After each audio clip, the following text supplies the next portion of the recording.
నేను నర్సంపేట పోయినప్పుడు ఇప్పుడు మనోహర్ రెడ్డి గారు అని నల్ల మనోహర్ రెడ్డి అక్కడ సర్పంచ్ కూడా ఆయన సంగులాల్ గారని ఓంకార్ గారి శిష్యుడు వాళ్ళిద్దరూ 25 ఏళ్ళ పిల్లోని మాకు అప్పచెప్పారు.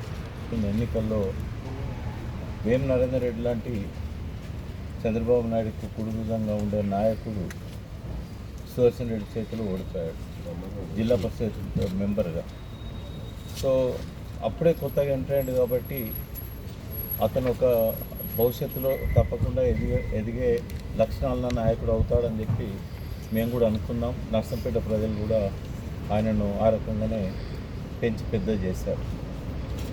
సుదర్శన్ రెడ్డి గారి గురించి చెప్పాలంటే జయశంకర్ గారు ఉన్నప్పుడు ఒకసారి సార్ నేను కూడా తెలంగాణ వచ్చేదాకా పెళ్లి చేసుకోను అని చెప్పి శపథం చేశారు. చాలాసార్లు మేము నచ్చే ప్రయత్నం చేశాం.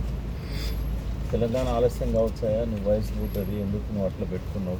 సార్ కూడా అన్నాడు, నేను తెలంగాణ కోసమని కాదు, నాకుండే కారణాల వల్ల నేను పెళ్లి చేసుకోలేదు, నన్ను చూసి మీరు అట్లా పెట్టుకోవద్దని కూడా చెప్పాడు. కానీ ఆయన తెలంగాణ వచ్చినాకనే చేసుకుంటా అని చెప్పి నేను ఒక 10 సార్లు అని ఉంటాయి 10 ఏళ్లలో. అయినా కూడా తెలంగాణ వచ్చినాకనే చేసుకుంటా అన్నాడు. తెలంగాణ వచ్చినాకనే చేసుకున్నాడు. చిన్న పిల్లలు ఉన్నారు.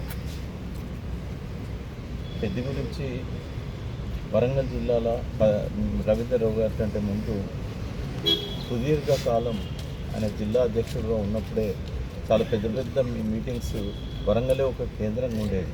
కరీంనగర్లో మొదటి సభతో మొదలైన వరంగల్లో ఎప్పుడు ఏ కష్టం వచ్చినా పార్టీకి వరంగల్ బల ప్రదర్శనే పార్టీని ఆదుకున్నది. అది 2003 కావచ్చు, తర్వాత 2007 కావచ్చు.